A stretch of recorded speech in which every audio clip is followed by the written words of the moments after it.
দর্শক আসসালামু আলাইকুম, চলে আসলাম খুলনা ফানবিডি থেকে। আমি অর্থ খুলনা ফানবিডি ওনার। আমার সাথে আজকে দেখতে পাচ্ছেন কিম ভাই, খুলনার তারকা প্লেয়ার। তো কিম ভাইকে আমি আজকে জিজ্ঞেস করব, প্রথমে ব্যাট করেছেন, ব্যাট করে আপনারা রান করেছেন 175। এইখানে কিন্তু 350 করেও জিততে পারে না।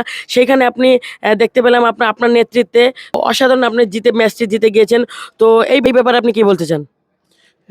বিসমিল্লাহির রহমানির রহিম। সবসময় এটা হলো আল্লাহর রহমত। আল্লাহ ছাড়া এ সম্ভব না। আল্লাহ চাইছিল বলে আমরা জিতে গেছি।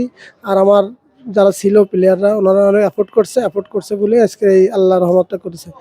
ইনশাল্লাহ এরপরে ম্যাচে অনেক ভালো কিছু হবে আশা করি। তো আমরা দেখছিলাম ম্যাচের ভিতরেই আপনি কিন্তু মাঝে মাঝে রেগে যাচ্ছিলেন। তারপরে একটি বলারকে উঠিয়ে আপনি নিজে কিন্তু বল করতে আসলেন।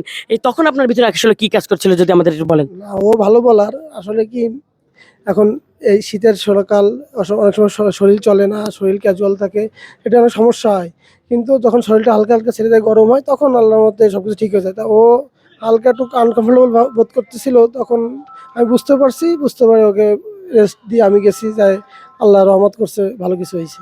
তো আমরা দেখতে পাচ্ছি আপনি কিন্তু গেছেন এবং সফল হয়েছেন। তো আমরা আরো দেখতে পাচ্ছি আপনার ব্যাটিংটা কিন্তু আর্লি উইকেট পড়ে গিয়েছে। সেই বিষয়ে আপনার ব্যাটিং এর কি ভালো করতে চান এবং কি আজকে ছিল না, এটা একটু যদি বলেন। আসলে কি দিন সবার যায় না, এটা হলো ক্রিকেট খেলা। আল্লাহ যখন যারে সময় দেবে, যখন যারে টাইম দেবে, তখন সে ভালো করবে। আর আজকের একজন ভালো করছে, আমি করছি, একবার পর দিন আমার থেকে আরো ভালো একজন করবে, এটাই আর আমাদের সিনিয়র প্লেয়ার চাকা ভাই, সে খেলতে পারে নাই, ইনশাল্লাহ পরের ম্যাচে সে কামব্যাক করলে বড় ভালো কিছুই হবে ইনশাল্লাহ। তো ধন্যবাদ ভাই আপনাকে। আসসালামু আলাইকুম। ওয়ালাইকুম আসসালাম। তো দেখতে পেলেন দর্শক, কিংবার সাথে কথা বললাম। তো এই খুলনা ফানবিডির সাথে থাকবেন এবং আমাদের ফলো করবেন। আল্লাহ হাফেজ।